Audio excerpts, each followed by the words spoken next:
Okay, let's start from the top. Hi, everyone. Good morning. Dr. Nat here. We are back for ECC3129 or ECC3119 electronic communication circuits. So this week is week 3, and we are still going to dive deeper into amplitude modulation. So if you can't hear me or you want to ask question, just unmute yourself. Feel free to ask the question, okay? Feel free to interrupt. Okay, so let's do a little bit of recap. Oh, sorry. I got the wrong slide. We haven't completed week 2 yet. Let me unshare this. Stop sharing.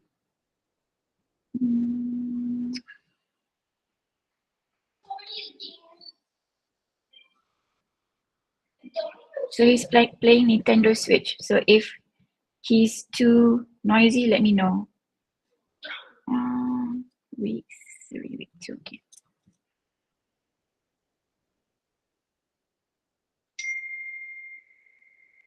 Window, week 2, share, okay. Okay, hopefully everyone can see my slide and hopefully I can draw clearly. Hello, okay, so that works. So last time we talked about modulation and amplitude modulation. I think we did some exercise as well, but I know some of you are already lost at that point. So let's just do a little recap again. So we talked about amplitude modulation having 2 requirements. The first one being the information signal. We call this as VM. And then the other one, we call this as the carrier, which was VC. And then when we have VM and VC and they are modulated together, we will have a modulated carrier, or sometimes we call it amplitude modulated carrier. Give me a minute.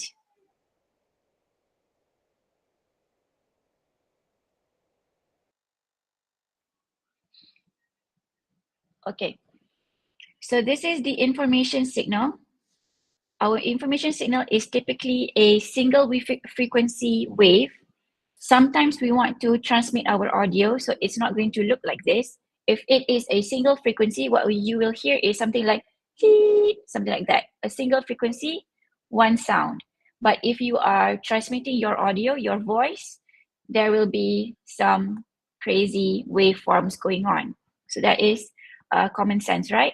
So because our voice is made up of many, many frequencies ranging from 300 hertz to 3000 hertz.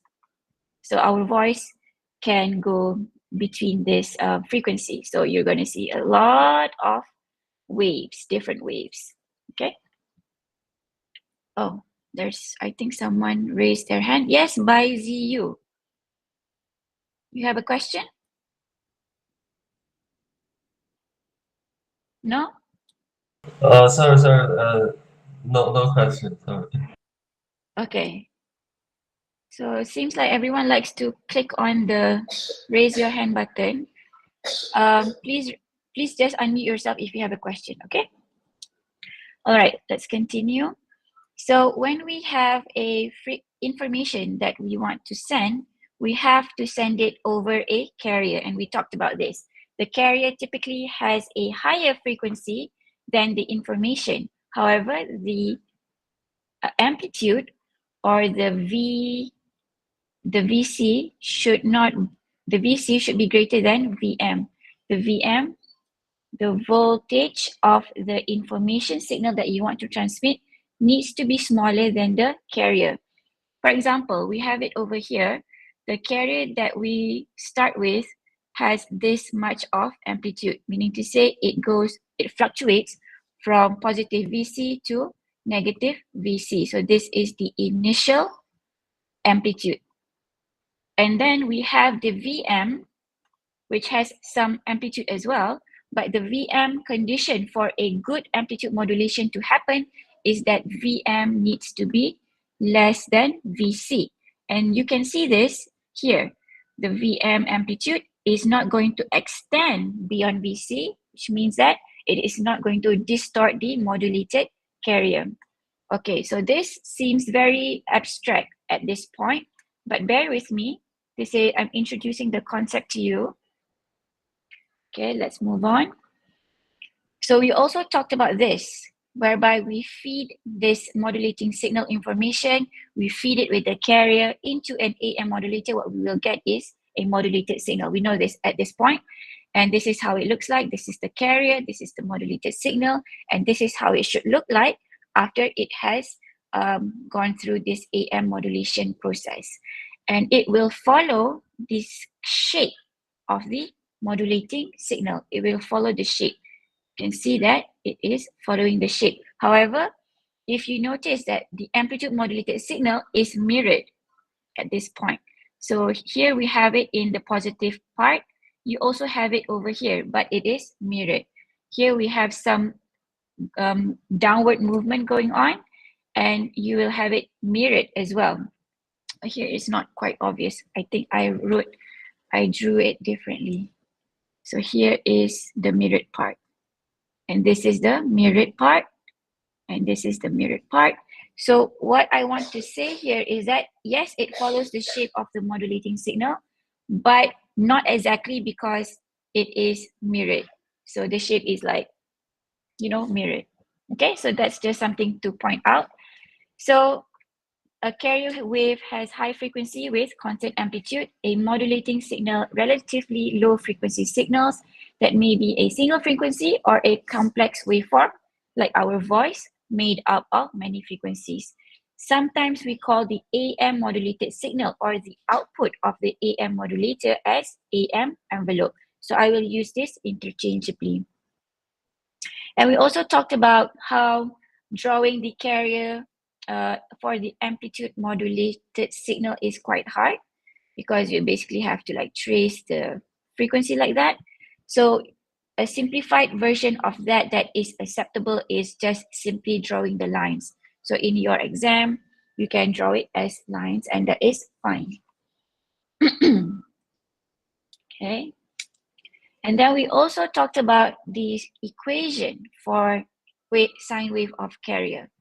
So this is the equation whereby this guy is the peak or the maximum value that the carrier can have. And it is multiplied with a sign. And sign goes between 0 to 1, which means that the lowest, and minus 1, which means that the lowest that it can go is 0, and the highest that it can go is 1 or minus 1. And it will be multiplied with VC. So what you're going to get is something that looks like a sine wave, but it has a certain peak to it.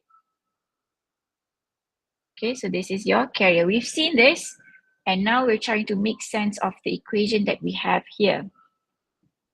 Okay, so our sine wave equation, our carrier wave equation has VC, which means that this is going to be the peak or the maximum value that it can take, times with the sign, whereby you know that sign goes from minus 1 to 1 or 0.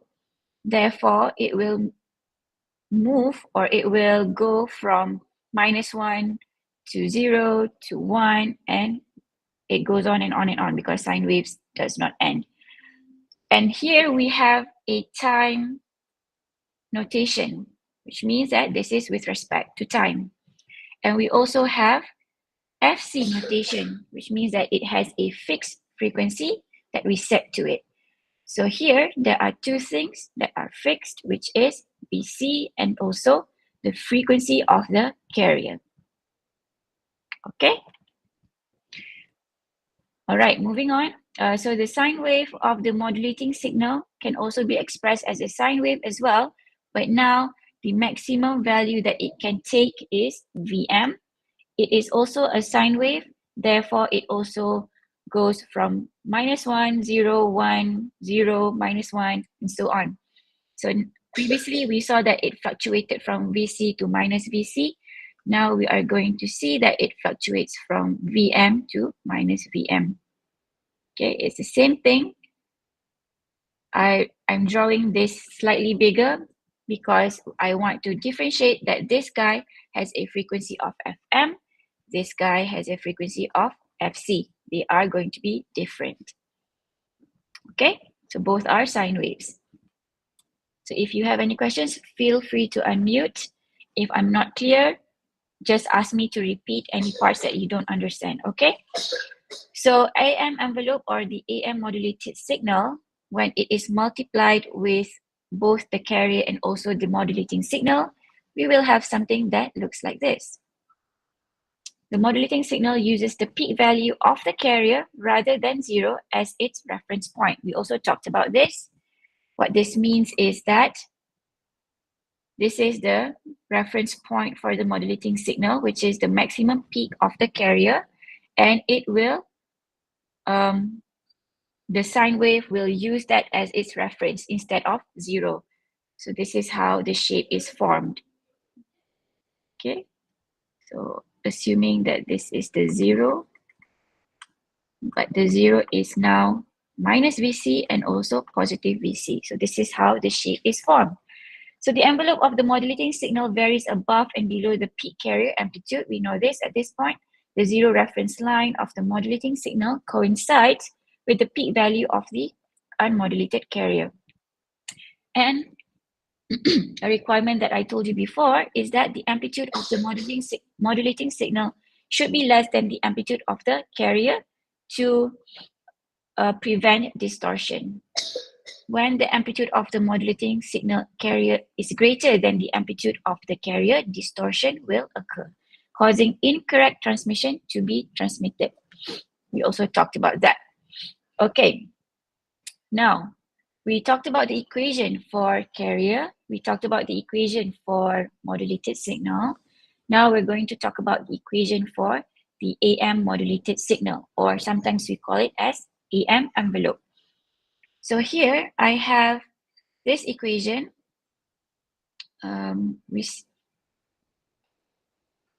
So remember that our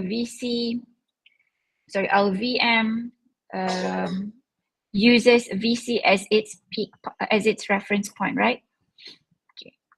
And I also mentioned to you about this, mentioned this to you last time, whereby the VM, the instantaneous VM, okay,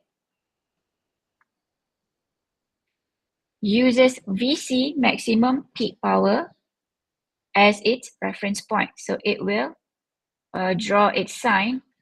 The word is not draw, but I think you understand what I mean. It will move along this line, and this will follow 2 pi FMT. Okay, this is instantaneous VM. Why is it called instantaneous? Because it varies with time. So anything that has time will be called instantaneous.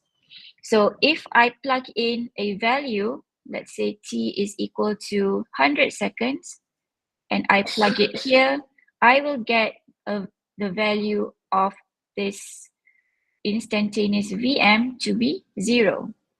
If I plug it over here, where t is equal to 105, I will get the value to be some value, which is not 0. So instantaneous means that it keeps on changing with time, and I can find out what the exact value at that specific time by plugging in the time into my equation. Okay, so that is what instantaneous means. Right. Oh, it's not working. Right. Okay, finally working. All right, so here we have V1 telling us that it is equal to VC plus VM. VM is the instantaneous modulating signal, our info. And it is plus with VC because that is the reference point. So because sine can travel from 0 to -1 to 1, etc., etc. So VC plus with this guy will give us the shape that we want for the modulated signal. But this is not complete yet. So the complete form of the amplitude modulated signal is actually V2. V2 or Vm is equal to Vc sine 2 pi fct plus with Vm sine 2 pi fmt times with sine 2 pi fct. Now, how did we get to this point? We basically expanded, we basically multiplied V1, which is this guy over here, V1, which is from this guy, and we multiplied it with the carrier. And when I expand V1, we will get this portion over here and this over here. And Vc times with sine will give me this. And Vm sine 2 pi fmt multiplied with sine 2 pi fct will give me this part. Okay? So this is the complete modulated signal equation. We have Vc, we have this guy lah, okay, basically. All right. So I also talked to you about this last time. I'm just recapping at this point. Okay. So modulation index and modulation percentage, we also talked about this as well. Recall that we have our Vm to be less than the carrier voltage, and we can calculate what the modulation index of that modulated signal to be, whereby the equation is M equals to Vm over Vc. Vm is the voltage of the modulating signal, and Vc is the voltage of the carrier signal. And if we divide these two together, we can get the modulation index. And if we multiply this by 100, we will get the modulation percentage. It's basically the same thing. It's just the way you portray this. Kejap, I need a drink because my voice sounds so bad.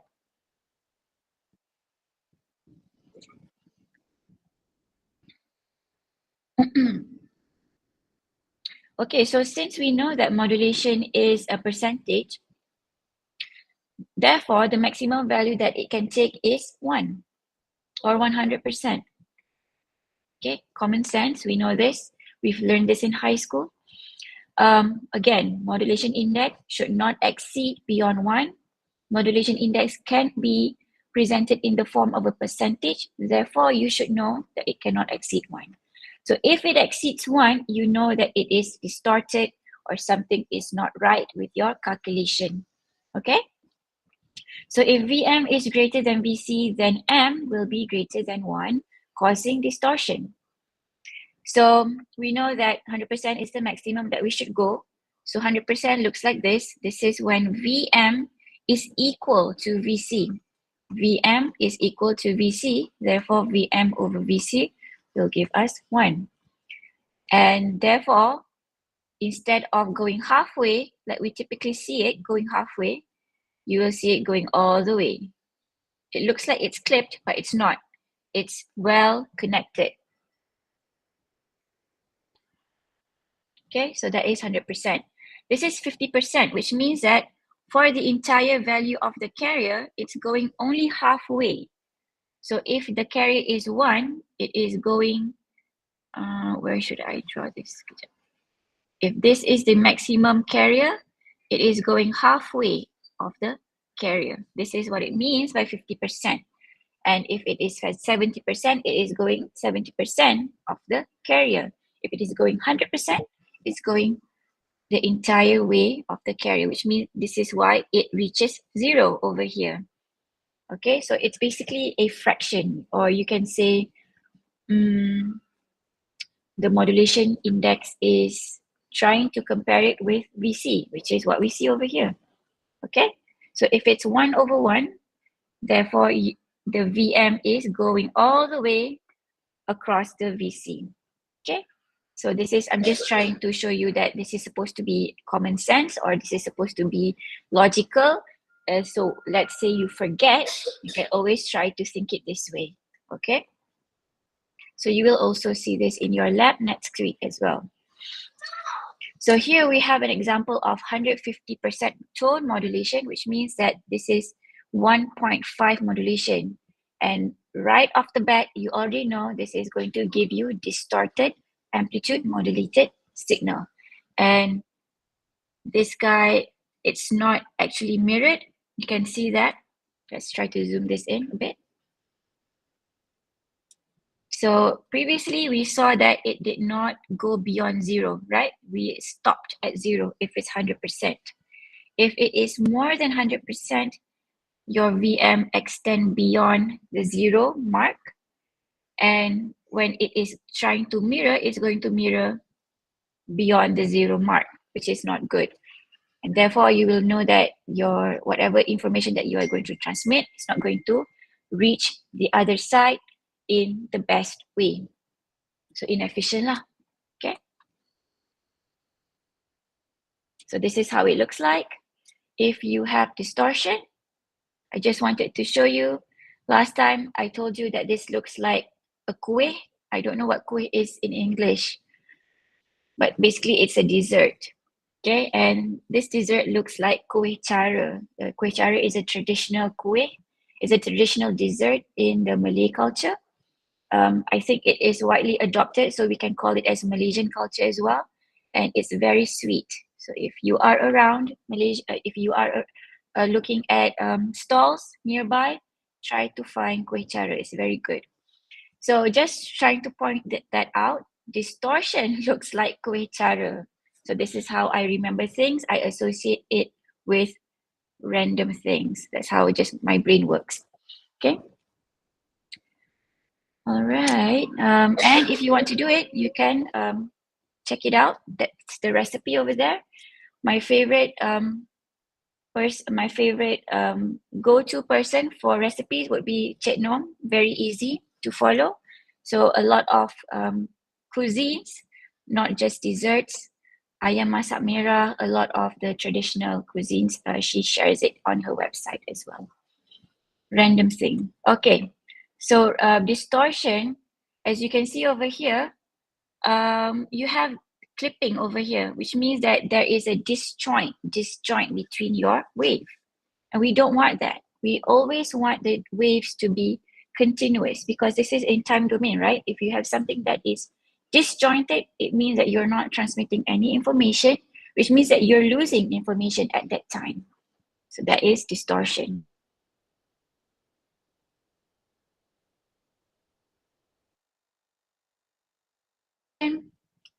Sorry, the transmission is, the waveform is flattened at the 0 line. Sorry about that. The received signal will produce an output waveform in the shape of an envelope or kueh cara, which in this case is a sine wave whose negative peaks have been clipped off. Okay. The ideal condition for AM is when M equals to 1 or 100% modulation percentage. All right. And we also talked about this equation. Okay. Just going through this quickly, we talked about VM is Vmax minus Vmin over 2. And we talked about how this equation came about. And we know this at this point. Hopefully everyone knows how to derive this equation. And then we also talked about M. And then we talked about VC. And I told you, try to figure out how VC derived its equation to become Vmax plus Vmin over 2. Now, did anyone manage to solve it? Anyone? No one got it? No one did their homework? I know it's not an official homework. Yang soalan yang saya tanya masa tu ke? Yes, correct. Did you get it? Tak. Tak buat pun kan? Ha. Buat Okay, saya never mind. sampai tengah malam, betul tertidur. Wow, okay. Thank you for the effort. Let's discuss it today. So we know how Vmax minus Vmin over 2 came about. Let's try to draw it.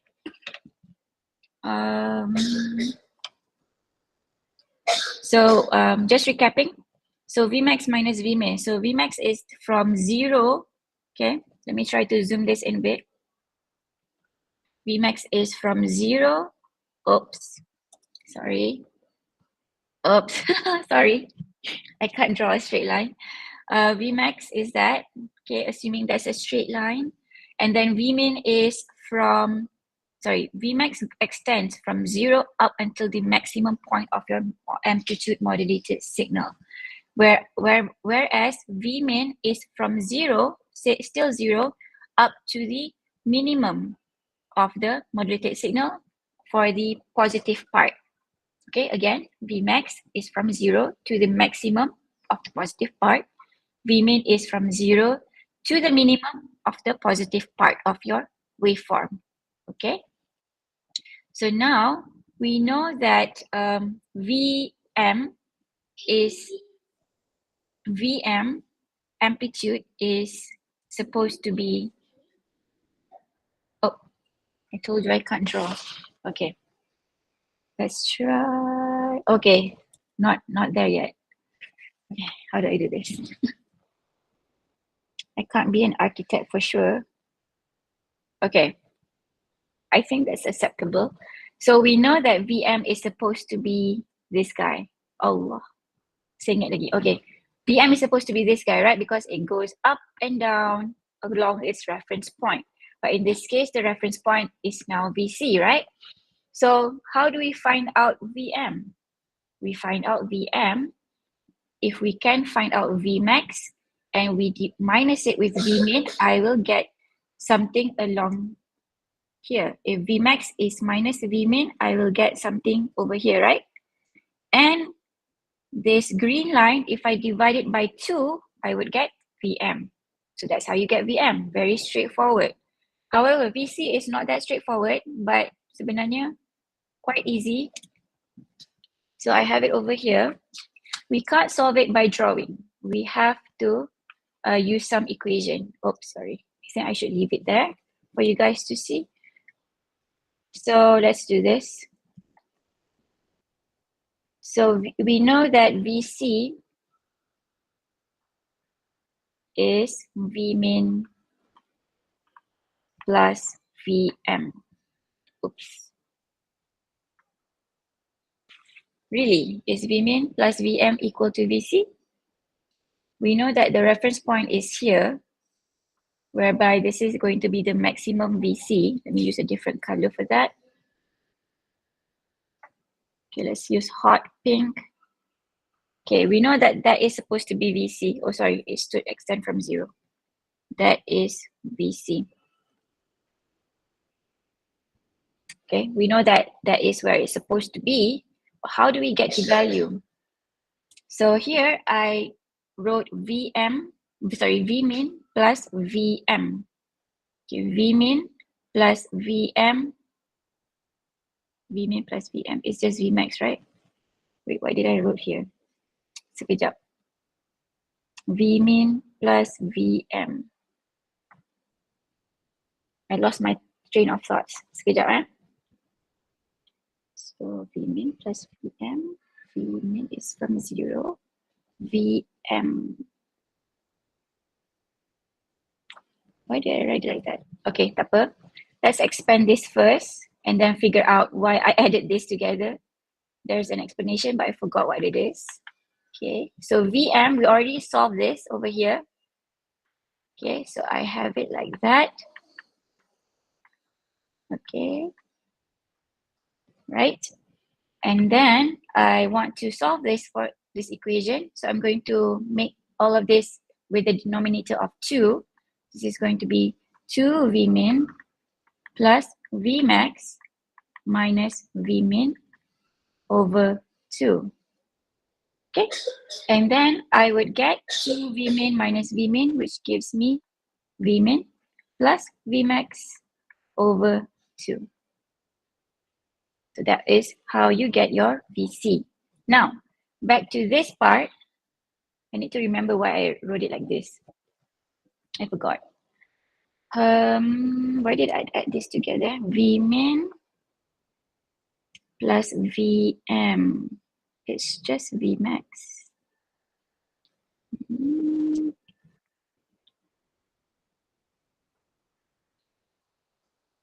Let's see.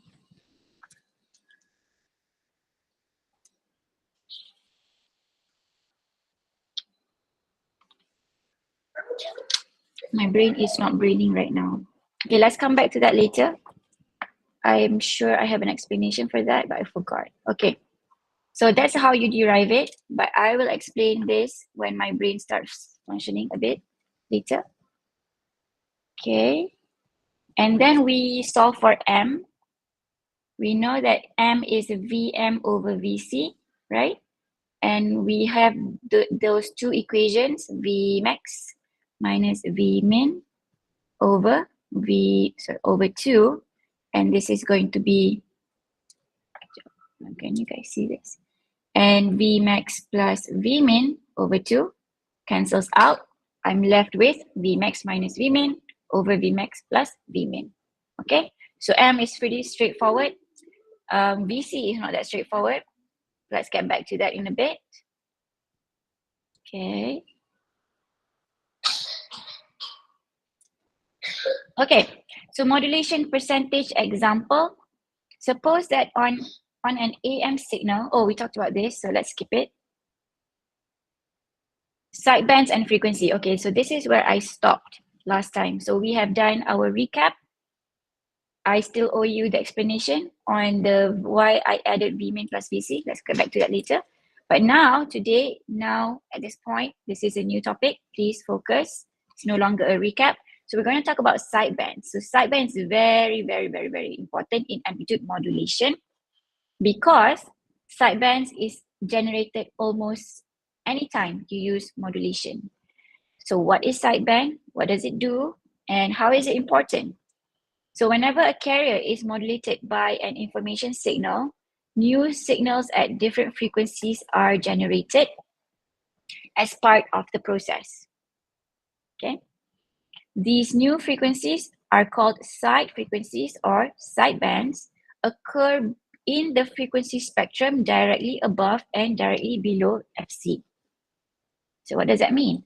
When signals of more than one frequency make up a waveform, it is better to show it in frequency. Now, what we have done so far, we talked about it, everything in time domain, whereby everything was related to instantaneous time. And we saw things that looks like waves. But moving on, we will also see our waves in the form of frequencies.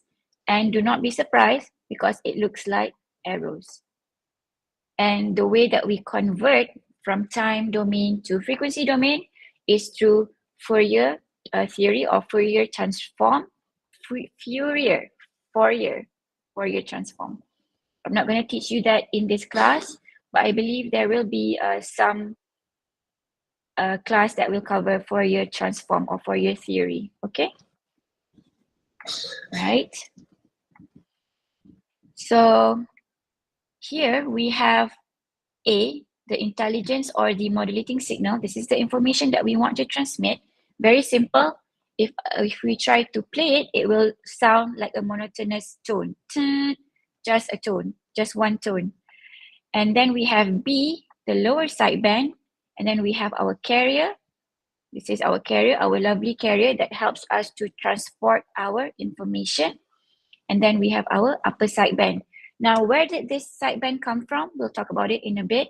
But please do know that anytime we have modulation, we will have the sideband. So here it's telling you, hey, this is the sideband. Deal with it. We have to have it in the waveform. So when we have all of this information, all of this together, A, B, C, and D, it will look like a composite waveform. And this is how it looks like. It looks beautiful, but we don't know what's going on inside. And we don't know what frequency is inside this waveform. Therefore, we have to present this in the form of frequency domain. So let's talk about that.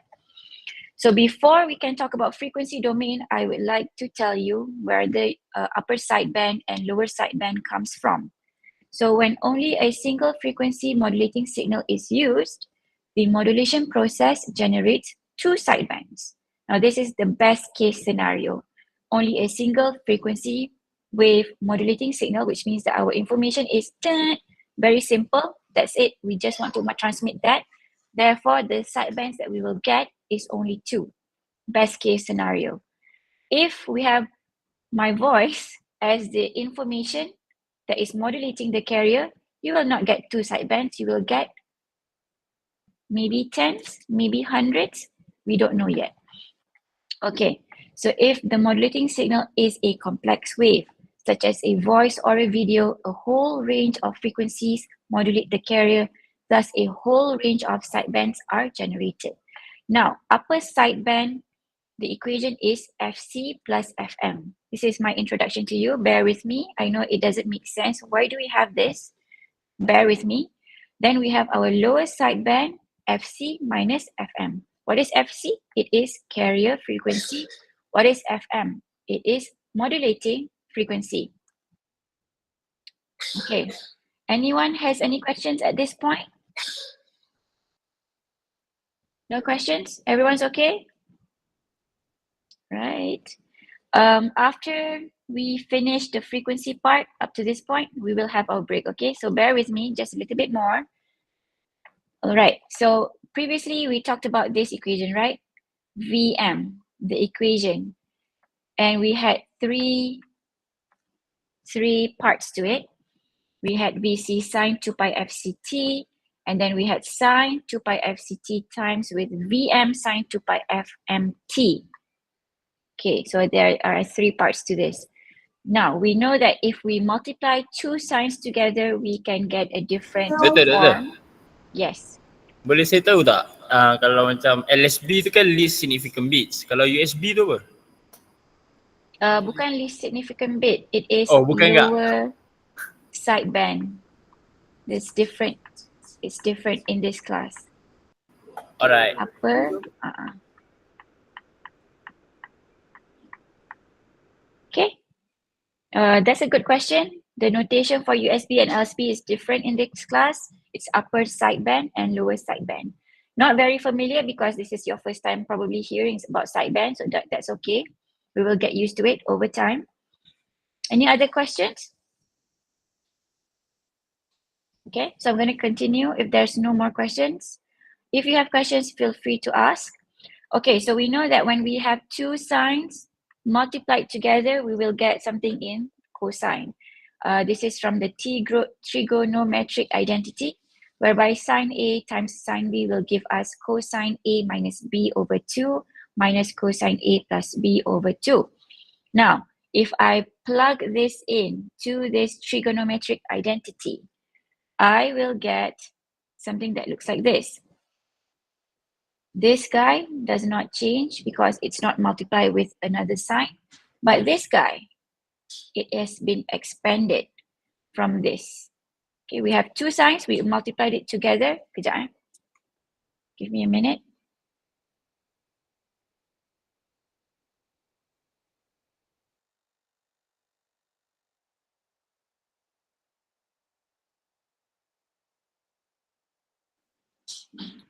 Okay. Okay, back to this. So does anyone want me to expand this, or they are okay with this expansion, this auto expansion thing? Do you want me to derive this? Not actually derive, just plug in. Okay, so I'll do that. Okay, let me make this comel sikit.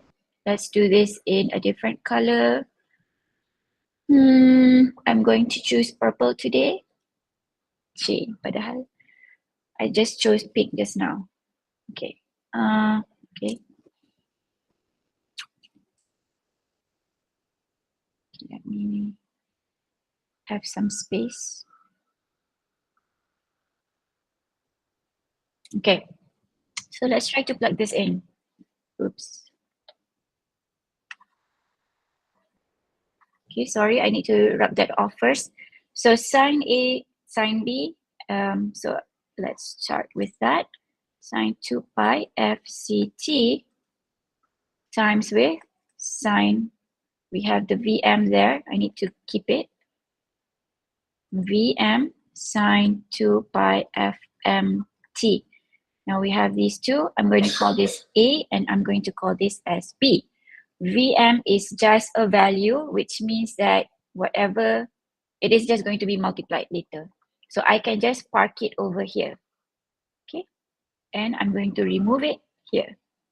So now we're left with sine A and sine B. So when we multiply this together, I'm going to still leave Vm outside.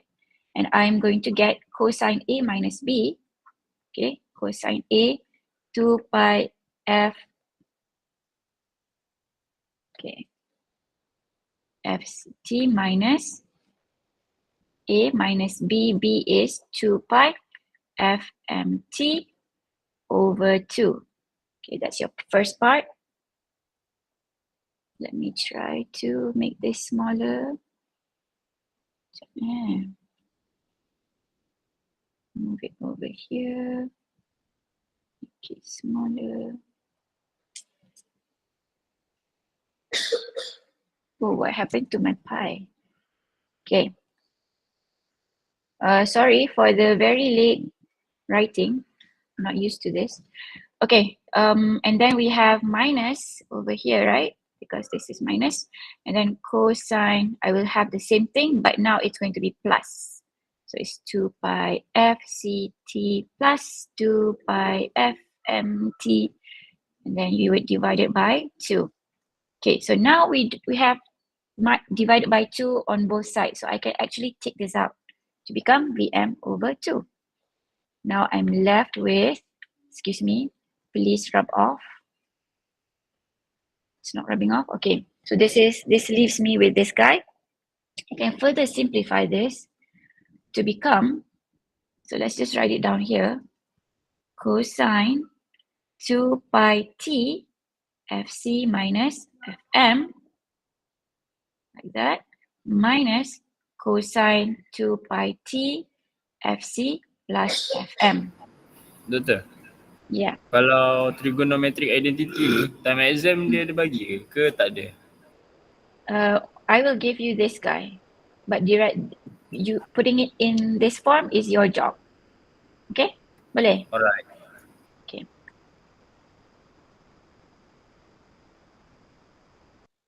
Okay. Oh, that reminds me. We need to discuss when we will have our quiz next week. Dun, dun, dun. I think everyone forgot about that. Next week, Okay. Yes, next week. Awalnya. It's just 10%. Just 10%. But 10% it's tu going to banyak cover apa? 10% tu banyak It's going to cover week 1 until week 3 content. So don't worry, it's just 3 weeks. Right? Okay. So let's talk about that after our break later. Okay. So cosine 2 pi ft fc plus fm. So now we can see that we have this fc minus fm thing, fc plus fm thing going on when we multiply or when we expand our modulated signal equation, which means that in our modulated signal, we will have this component frequency, this frequency component. And this is called the lower, because it's minus, lower sideband, and this is going to be called the upper sideband. Now, where is it situated? Let's talk about that. So we have our frequency carrier. Let's say our FC is 1500 Hertz. This is just an example. And your FM is 200 Hertz, for example. So in your frequency domain, this is going to be 1500, and your upper sideband will be FC plus FM, right? Which means that it is going to have a frequency of 1500 plus 200, 1700 Hertz. And then your lower sideband will be FC minus FM, which means that 1500 minus 200 equals 1300 Hertz. So this is where your upper sideband and your lower sideband and upper sideband is situated in the frequency domain. In the time domain, it will look like a bunch of squiggles. Can't really tell. But in the frequency domain, it's very clear. The separation is there and you can tell that they are there. And then another thing to note is that this guy has a voltage or an amplitude of Vm over 2. Where did that come from? From our derivation just now. Remember, we multiply this. So Vm over 2 is the amplitude for the lower sideband. It is also the amplitude for the upper sideband. Okay?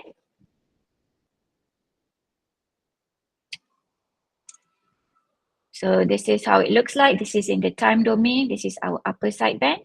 This is our carrier. This is our lower sideband. And this is our modulating signal. In the time domain, a bunch of squiggles. We can't really tell what's going on. But in the frequency domain, it is very clear. The separation is there. Okay, so let's take our break. And if you have any questions, you can ask me. Let's come back at 12 p.m. and discuss about our quiz. Okay? Let me pause the class. Oh, I think I can't pause. Okay, bye guys. Let's come back at 10 minutes. In 10 minutes.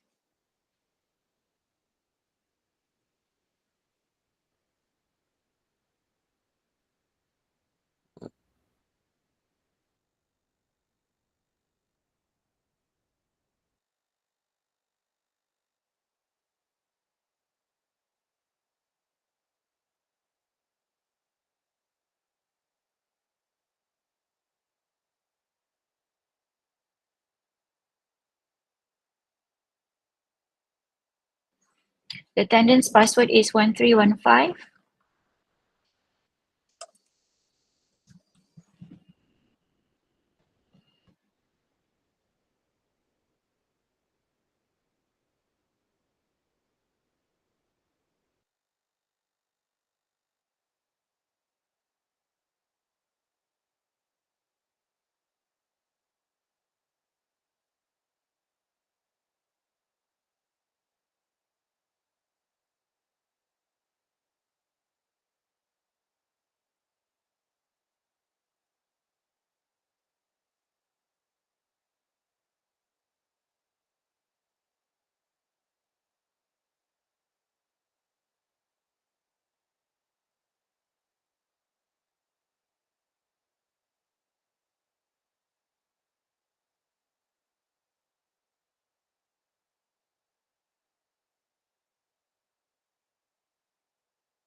Okay.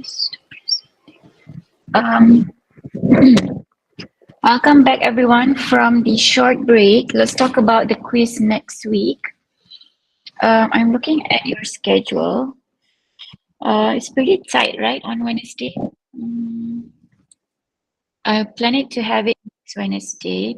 Quiz AR. AR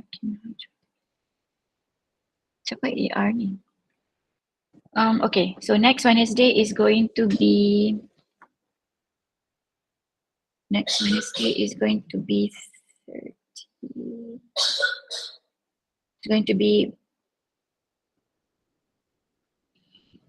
to be 6 November.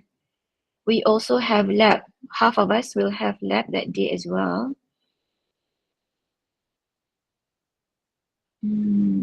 And before my class, you have a different class, which is class Dr. Lokman Class apa?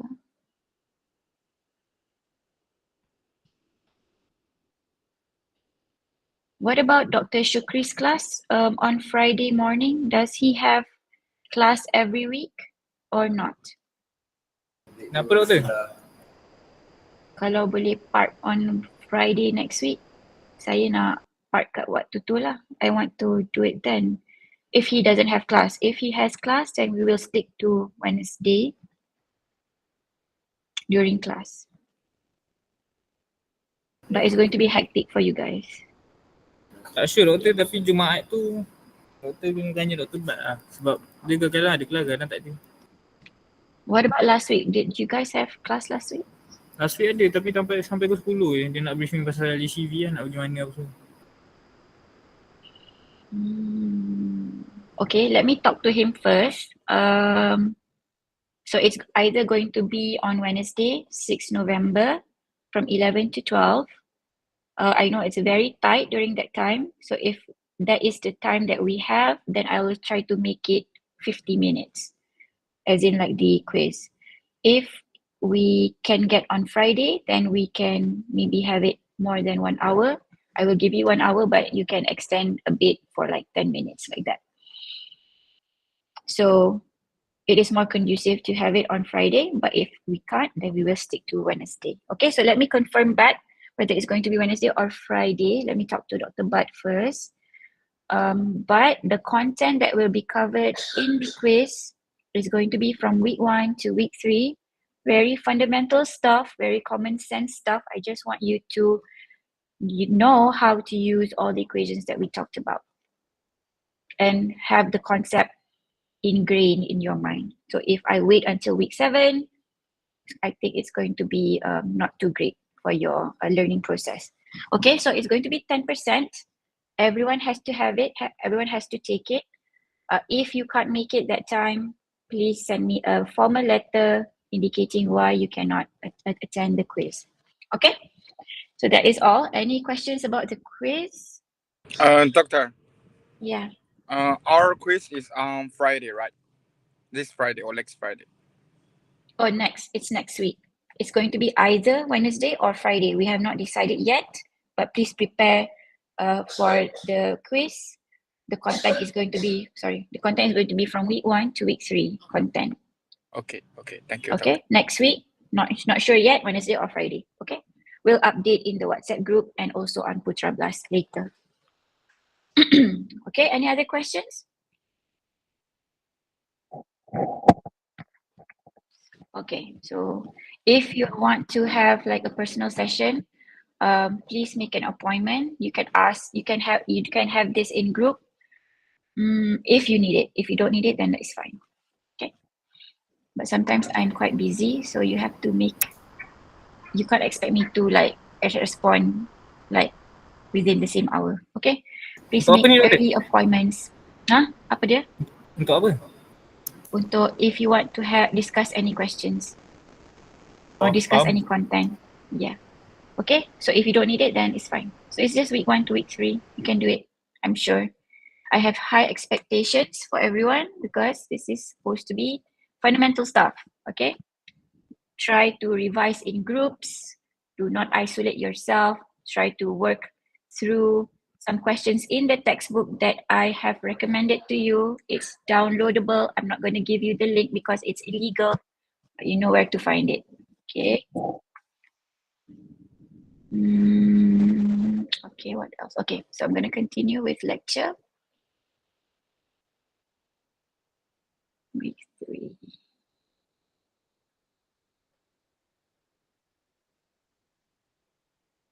Where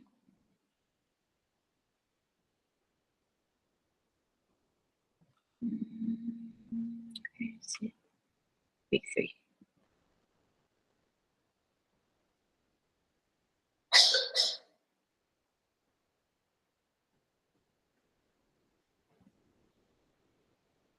Okay, so hopefully everyone can see week 3 slides now. Okay, I am still recording, right? Let me check. Am I still recording? Yes, recording. All right, so let's continue. We talked about time domain and also frequency domain, and we talked about sidebands. That was fairly new. How did we get sidebands? We found out sidebands exist every time we do modulation. It's in the equation itself. We get FC plus FM and also FC minus FM. Okay. So sidebands, let's try to do an example and see if we understand the concept yet. Sidebands from complex modulating signal. As I mentioned to you before, our voice is made up of many frequencies. And of course, when we have many frequencies, we will have a lot of sidebands. So whenever the modulating signal is more complex than a single sine wave tone, multiple upper and lower sidebands are produced by the AM process. For example, a voice signal consists of many sine wave components of different frequencies mixed together. Recall that voice frequencies occur from 300 to 3000 Hertz range. If the carrier frequency is 2.8 megahertz, or 2800 kilohertz, then what is the maximum and minimum sideband frequencies? Okay, so this is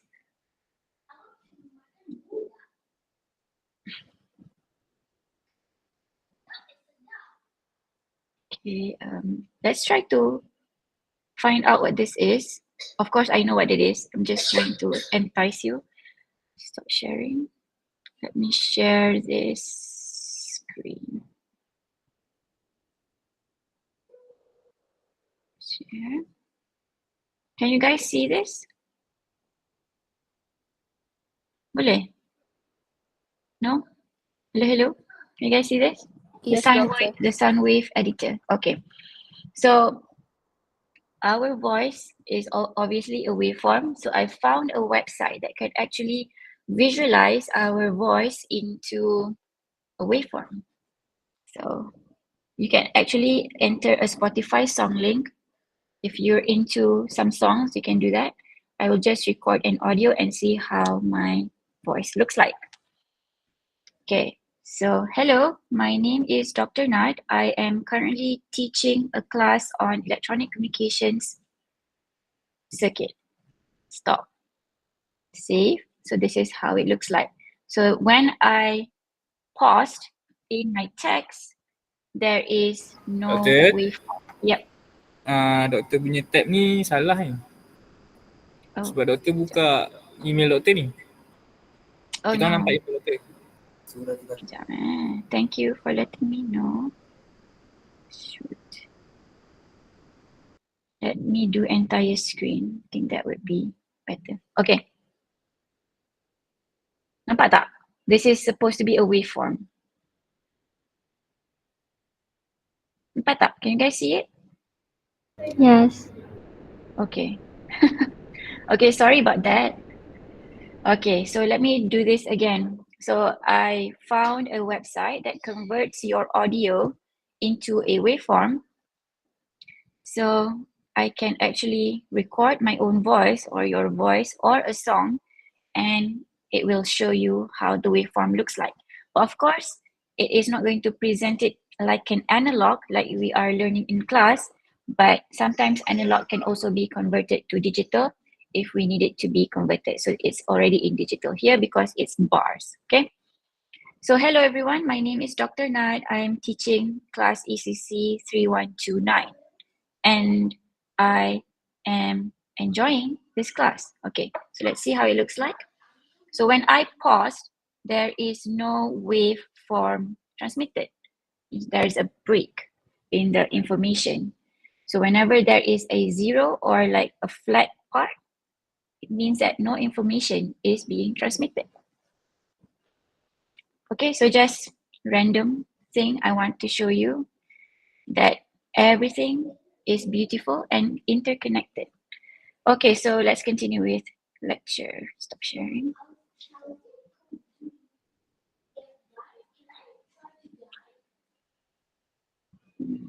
How do I share this?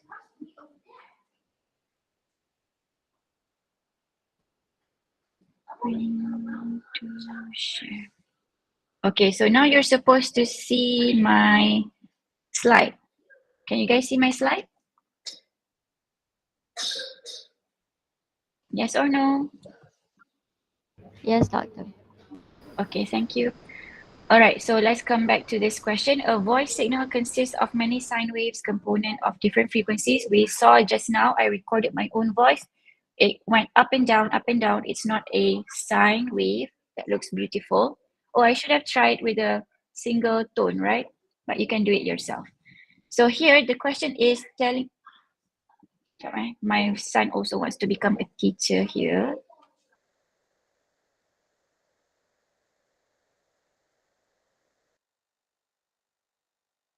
Okay, so he's been bugging me a bit. Sorry about that. Okay, okay. Let's come back to this. If the carrier frequency is 2.8 megahertz, we have this 2,800 kilohertz. And then we have our voice frequency, which means this is going to be our modulating signal. It is between 300 to 3,000 hertz. It's asking us what is the minimum and maximum sideband frequencies. Sidebands, which means that this can be upper sideband or lower sideband, and also sideband for the minimum frequency of upper sideband and lower sideband. Now, it did not specify whether it wants upper sideband or lower sideband, which means that we have to find it and then determine what is the furthest away or what is the high maximum frequency for the entire problem. Okay. So how do we find out maximum sidebands? How do we find out sidebands to begin with? So sideband, we have two equations. We have F as USB and F LSB. USB is upper, which means that we have to use a plus sign here, and lower is supposed to be a minus sign. So here, my equation is FC plus FM, and this is going to be FC minus FM, okay? So since we have a range of values, this is going to be our minimum range and this is going to be our maximum range for our FM. So we will try both values to find out the range for the entire sidebands. So let's start with minimum. So FC does not change. There's only one frequency for FC. But for FM, it is a range of frequencies. So we're going to start with the minimum. So that is going to be FM min. And this is going to be 2,800 kilohertz. And if I'm doing this in kilohertz or if I'm doing this in megahertz, then my FM should be added in the form of kilohertz or megahertz as well. I'm going to do this in kilohertz, which means that I have to convert this to kilohertz. And 1, 2, 3, this is going to be 3 kilohertz. 1, 2, 3, this is going to be 0.3 kilohertz. So this is going to be 0.3 K hertz. So this is going to be 2,800.3 kilohertz. And then for FUSB, this is minimum. and this is maximum, FC plus FM max. I need more space. Let me duplicate this. Okay, so we found our FUSB minimum. Okay.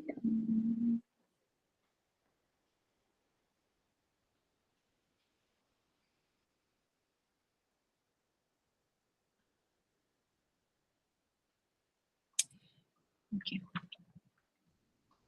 Then we're trying to find out FUSB maximum, which is going to be 2800 kilohertz plus with FM maximum. Okay, 3000, which is 3. We already converted it up here, so we're just going to use it in kilohertz. So the answer would be 2803 kilohertz. So that's one side. This is for upper sideband only. We got 2 values. Okay, let's keep that there first. Now I'm going to do the lower sideband and see if there is any difference or if it is going to affect our answer or not. So this is going to be FC minus FM min, and I'm going to do the same thing, FC minus FM maximum. So again, we have 2 equations. One is upper sideband, one is lower sideband. We have a range of FMs, which means that we have to find out our upper sidebands when we have the minimum modulating signal, and also we have to find out the upper sideband when we are using FM, the maximum modulating signal frequency. So that is why we're doing it twice for different values. Okay, so this one is going to be 200 minus 0.3, and this is going to be 2799.7 kilohertz. Yes, and then this is going to be 2800 minus 3, and this is going to be 2797 kilohertz. Okay, so now we try to plot this. How does this look like in the frequency domain? So I'm going to do it over here, small one. Our frequency is going to be this over here, FC, right? FC is 2800. Okay, this is not a good idea. I need more space. Where should I do it?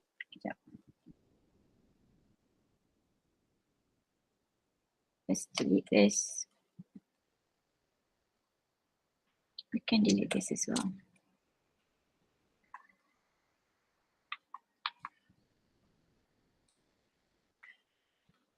Okay.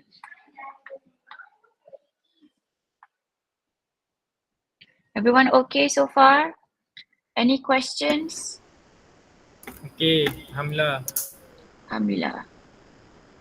Okay, so this is 2800. Let's not put the thing here. So we got upper sideband to be, we have 2 upper sideband. One is the minimum, one is the maximum. The maximum is 2803. I'm just going to park it over here. And then another sideband in the minimum range is over here, 2800.3. So the value is going to be lower than our FC, because remember, this is always going to be VM over 2. And this guy is going to be VC, the full power. So this is upper sideband region. Okay. Now let's do the lower sideband region. We have 2 values as well. The first one being 2799.7. And the other one is 2797. Okay. And everything is supposed to be in kilohertz. Over here is where I'm going to write that. Very important to denote this unit, and basically you have to declare what your axis is. Okay. On this side, it is understood that is voltage. Okay, so we have this. So let's go back to the question. We already plotted our VC, our USB, and also our LSB. So the question is, then the maximum and minimum sideband frequencies are. What is the maximum and what is the minimum? What is the smallest and what is the biggest sideband frequency? So from this diagram, we already can point out, or we already can figure out that this is going to be our maximum frequency for this entire problem. And this is going to be our minimum frequency for this entire problem. Okay, so the reason why we did this part was to understand that there is a range of, our voice has a range, and we have to figure out where the frequencies are, even though the question only asks us for the maximum and also the minimum. Now here, I only put 2 arrows for the upper sideband and lower sideband. In reality, that's not how it looks like. Because this is a range, what you would get is actually a bunch of frequencies between this, and it is between this range. What we're finding out is just the maximum and minimum range for this guy. Inside is a bunch of frequencies. Of course, we're not going to do everything, so we took the maximum and the minimum. Okay, does that make sense? Is that okay for everyone?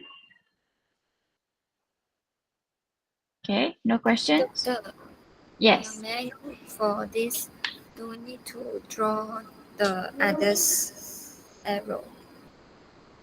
Do we need to draw the... Because as you say that there are a lot of arrows, right? So do we need to draw that one or only the 4 with the values?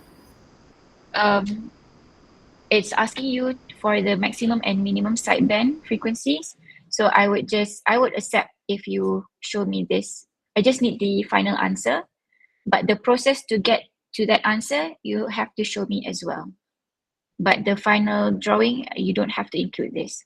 If I ask you, show me the range of upper sideband and lower sideband, then yes, you have to draw a box, basically. Just a box, like that. Okay, so we will attempt more questions with range. I know it's a bit new, but if that's okay, we will go through them together. Any other questions? So everyone's okay with this? We have half an hour to go. Okay, let's move on. Oops, sorry about that.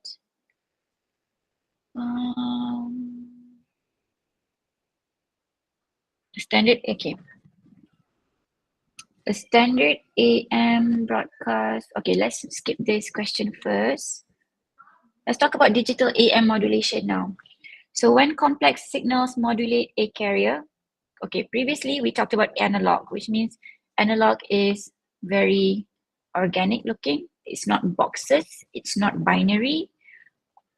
It's a bunch of values, right? Because yes, it fluctuates from 1 to -1, but between this we have something, other values in between, right?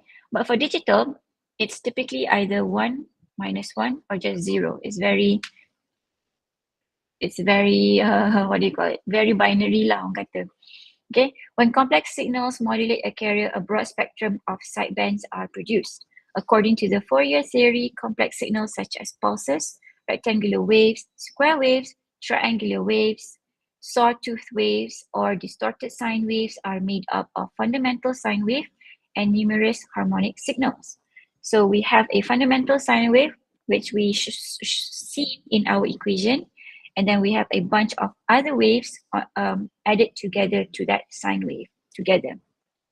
And these other waves are called harmonic waves, and they are not necessarily a good thing, but they help shape a certain pulse to look how it looks like. Sometimes we have sawtooth, sometimes we have this kind, and this is because of the harmonics added together to the fundamental sine wave. Okay, so that's just the concept. Assume that a carrier is amplitude modulated by a square wave that is made up of a fundamental sine wave and all odd harmonics. So here it's saying our carrier is still the same old sine frequency, but our information is a square wave. So how does that look like if our information is binary or if our information is digital? So here we have several types of digital AM modulation. The first one that I'm going to introduce is amplitude shift keying. I believe you will dive deeper in Dr. Luqman's class on digital modulation. So here is your modulating signal, and when it is transmitted by the carrier of a sine wave, remember our sine wave looks like that, it looks like this. Figure shows the AM wave resulting when a square wave modulates a sine wave carrier, where the percentage of modulation is 50%. Remember, 50% tells us it is going half of that of VC, which means that if this is, basically it's going half lah, okay? 0.5 of whatever carrier amplitude. And if it is 100%, it is going the entire way to 0 of the carrier amplitude. So this is modulation 50%, and this is modulation of 100% for amplitude shift keying. And this is a type of digital AM modulation. So how do you know when you have an analog or a digital AM modulation? So here in this case, it is simply distinguished when your modulating signal is a digital signal. If your modulating signal is an analog, then you would have a straightforward analog modulation or just a regular AM modulation. In B, when the square wave goes negative, it drives the carrier amplitude to 0. We understand this because we already understood how analog works. So digital is the same thing, except that it's just digital.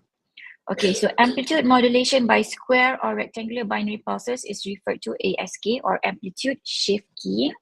ASK is used in some types of data communication when binary information is to be transmitted. Again, digital uses binary, analog is a bunch of values, very organic. Okay, so this is another type of digital AM modulation on-off keying or OOK. This is a bit different compared to ASK in the sense that whenever we want to transmit a signal, we press the key. And whenever we press the key, we get this. When we press, we get carrier transmitted. When we don't press, it's not transmitting anything. It's almost like a voice, except that we press the key. So remember when I talked to the audio converter to waveform, when I paused, the waveform became flat. This is the same case, except when I don't press the key, it becomes flat, which means that I'm not transmitting any information. When I'm pressing the key, I am transmitting something. It is typically used to transmit Morse code or other things that you can think of. Information, communication is very flexible in that way. So here, it is transmitting the letter P, which is dot, dash, dash, dot. Dot, dash, dash, dot. Dash is like basically pressing on the key longer. Dot is pressing on the key once, like that. So all that hard work only gives you P. So obviously this is not the best way to communicate. Of course, we have passed over Morse code. We don't use it anymore except for very emergency cases. Very hard to transmit what you want. It's almost like writing a pen pal letter. It takes ages and ages to reach, and you only get a piece of paper instead of a video, right? So very ineffective, but sometimes we do need it, so we have to learn it. Okay, sidebands are still generated by such on-off signals. The sidebands result from the frequency or repetition rate of the pulses themselves plus harmonics. We'll talk more on harmonics in a bit. So here is the effect of over-modulation and modulating signal distortion. This is our best case scenario. We have a carrier, and then if we have a modulating signal, we will get two sidebands, which is the upper sideband and the lower sideband. Here, this guy is FC plus FM. Here, this is FC minus FM, and this is FC. Best case scenario, no distortion, no extra unnecessary info. But that is not the case in daily life. In reality, we have noise interfering with our communication system, and we will get harmonics. So here in A, we have sine wave of 500 hertz modulating a 1 megahertz bandwidth, 1 megahertz carrier. Therefore, the bandwidth is 1 kilohertz. Did I mention to you what bandwidth equation is? I believe it's BW is equal to 2 FM. In this case, your FM is 5 hertz.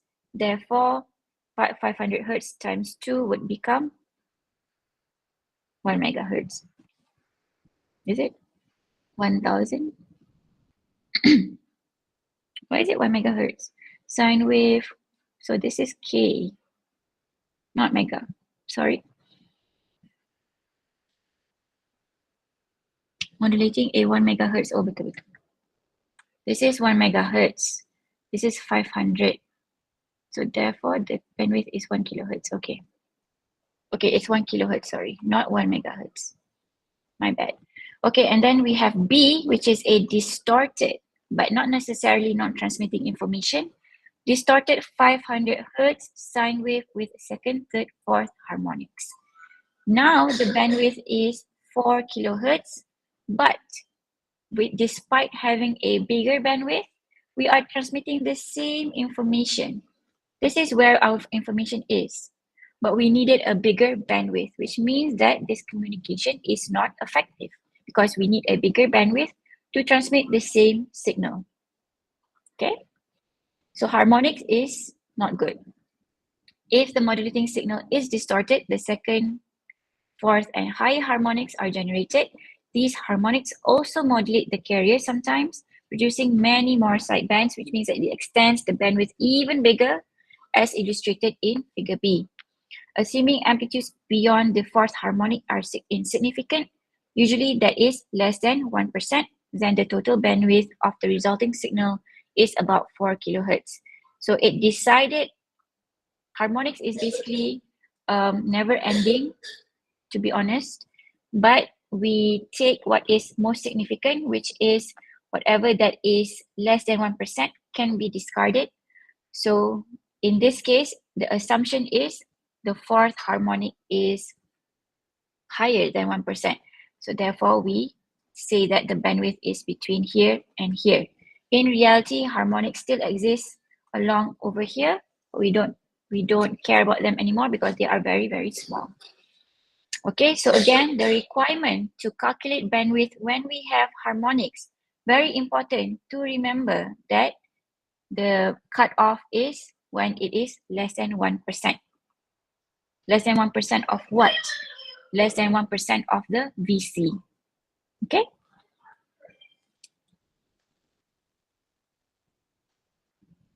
Okay, AM power. Let's take a 7-minute break, no, 6-minute break, and let's come back at 12:40 p.m. I know everyone is dying inside, so let's take our break.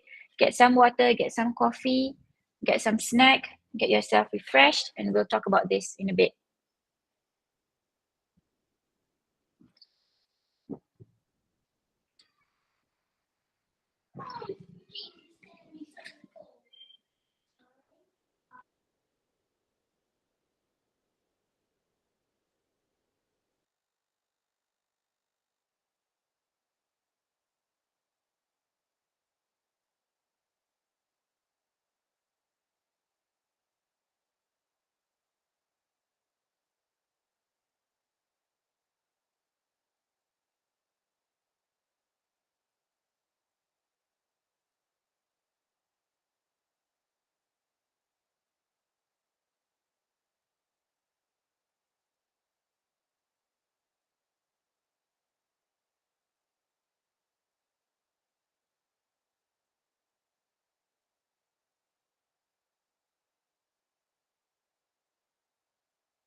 Okay, back.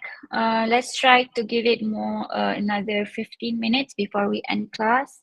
Be 12 minutes. Okay, so I want everyone to focus for the last remaining 12 minutes. Okay, hopefully you got your snacks and your water, whatever that keeps you awake. Okay, so now we already talked about sidebands. We talked about upper sideband, lower sideband. We talked about harmonics a bit. We don't really understand what harmonics is, but we know that harmonics is not good. It distorts our signal and it expands our bandwidth, making our communication less effective. We also talked about how we can expand the equation and found out how we got the equation for upper sideband and lower sideband. Okay, so now we are going to talk about the power of the sidebands and also the carrier that we generate. Okay, so the total transmitted power, PT, we call this as PT, is simply the sum of the carrier power, PC, and the power in the two sidebands, PUSB and PLSB. Previously, we used VC, we used VM, right? And then I wrote upper sideband FUSB. We did not touch on power at all. We talked about voltage, we talked about frequency, and that was it. But now we need to know what is the power when we transmit these signals. Okay, so we have PT as our total, PC as our carrier power, USB and also LSB. So the equation for this is PT, the total transmitted power is equal to the carrier power plus the USB power, upper sideband, plus the lower sideband power. Basically, your ideal case, right? So we want to know what is this PC, PUSB, and also PLSB. Assuming no harmonics are generated, this is the best case scenario, and this is going to be our total PT. Okay, so recall that we have this equation where we figured out the sidebands. Remember, for power calculations, RMS values must be used for the voltages. Previously, we used VC and VM as it is. We only had to divide it by 2 because of trig identity. But when we convert this voltage into power, we have to portray this in RMS. We have to convert it into RMS before we can plug it into our equation. Now, our modulated voltage in RMS is divided by square root of 2. If you don't want to divide it by square root of 2, you can also multiply it by 0.707. So basically, it's this equation, but you would divide it by square root of 2. Square root of 2, square root of 2. Very straightforward. Just dividing it by square root of 2. You will get your RMS. Why? Because that's how just power is calculated. Okay, so therefore, we know that P is equals to V squared over R, right? That is the general equation that we know from Ohm's law. So we apply it here as well. So P is going to be V squared over R. And in this case, we have this component, VC squared over R. We have this component, VM divided by 2 square root V2 squared divided by R. And then we have VM for this guy. VM divided by 2 square root 2 squared divided by R. Now here, we have this minus sign. But in this case, we have a plus sign because we are trying to find the total transmitted power, not the instantaneous modulating signal. Instantaneous. This is instantaneous. We are just using the amplitudes we got. And we want to add them together because that's how we calculate total power. Okay? So don't get confused. This is instantaneous voltage. And this is total power. So we're not trying to find out what the power is at a certain time. We're trying to find out the total power, and it is supposed to be fixed. Okay? So when we have that, we can simplify it to become VC squared. And if we square this guy, we can get just 2. This one cancels out. Okay. Cancel out. So I'm left with VC over 2R. This cancels out. This cancels out. This is squared. Therefore, I will have Vm over 2 squared. 2 squared is 4. Wait, sorry. 2 squared is 4. 4 times 2 is 8. So 4 times 2 is 8. And this is the same case, 4 times 2 as well. This is cancelled out. So you would get 8R and 8R over here. Vm is squared. Vm is also squared. Vc is also squared.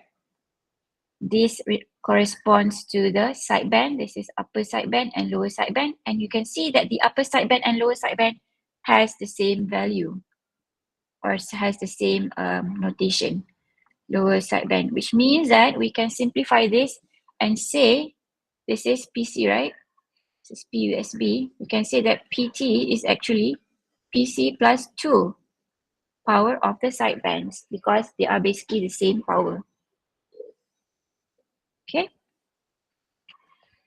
And remember that we know that this M is equal to Vm over Vc. This is modulation index. I know it's a lot of equation. This is modulation index. We can also rephrase this. Do you call it rephrase? We can also change the subject to become Vm, and we will get Vm equals to M times Vc. And if we plug that into our equation over here, we will get Pt in Vc form, which is easier for us. And if we simplify this equation, we will get, I will take out Vc squared and R. I will take out Vc squared and 2R from this equation. So I will get 1 over here. I will get M over 4 over here. I will get M over 4 over here. And M over 4 plus M over 4 is going to be M over 2. Sorry, M squared. M squared over 2. And this is how I got PT is equal to PC in bracket 1 plus M squared over 2. Okay. Okay, any questions about this? Okay, no questions. I think everyone is critical at this point. Bear with me a little bit more, 5 more minutes. Okay, so we have this equation, right? So let's use this in an example. If the carrier of an AM transmitter is 1000 watt, this is the carrier. So we know that this is PC, this is 1000 watt. And it is modulated by 100%. So M is equal to 1.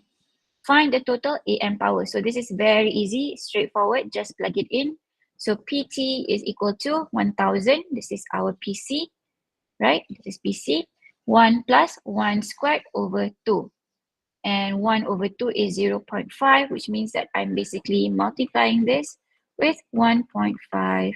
And this will give me 1500 watts. Okay? Oops. Next example, and then we will stop here. Bear with me just a little bit more. An AM transmitter has a carrier power of 30 watts. So this is going to be 30 watt. The percentage of modulation is 85%. So 85% is also equal to 0.85. Calculate the total power. I have PC, I have M. We have an equation that tells us PT in the form of PC. Let's go back to that. I have an equation that tells me PT in the form of PC and M. So this is the equation. PT is equal to PC in bracket 1 plus M squared over 2. So let's use that. PT is PC 1 plus M squared over 2. And PC is 30 watt. And then I have this 85 squared over 2 that I will find out what PT is. And then it's also asking me what is the power in one sideband. Now PT is equal to PC plus 2 PSB, or PT is equal to PC plus PUSB and PLSB. But since we know that these two guys have the same power, they're basically the same amplitude, so we can simplify it to become 2 PSB, right? PSB referring to sidebands. So I can just use this equation instead. Okay, bear with me a little bit more. Don't die yet. Okay, so we know what PC is. We know what PT is. So I need to use my calculator. If someone can be fast enough to do this for me, I don't have it here, I think. No, I don't have it. Can someone punch the calculator for me? 5.42. Ni apa? PT ke PC? Ke apa? PT eh? PT. PT 5 dapat point? 40.84. 40.84. 40.84 watt. Okay, thank you. And then we plug it in here. 40.84, and we know that PC is this guy. So basically it's just solving this simple equation, and therefore PSB is equal to 5.42. 5.42. 42. Thank you. Yay, so now we're done with class. Any questions before I completely stop this? No questions? No questions? Okay. So I will see you tomorrow at 11. If you have any questions, feel free to text me within hours. Do not text me at night. Other than that, have a great rest of the day. I will let you know when the quiz is going to be. Okay, bye everyone. Take care. Thank you, Doctor. Have a happy holiday. Holiday. Okay. Happy holidays. Thank you, Doctor. Assalamualaikum warahmatullahi Thank you, Doctor. Thank you, Doctor. Bye. Goodbye. Thank you. Thank you, Doctor.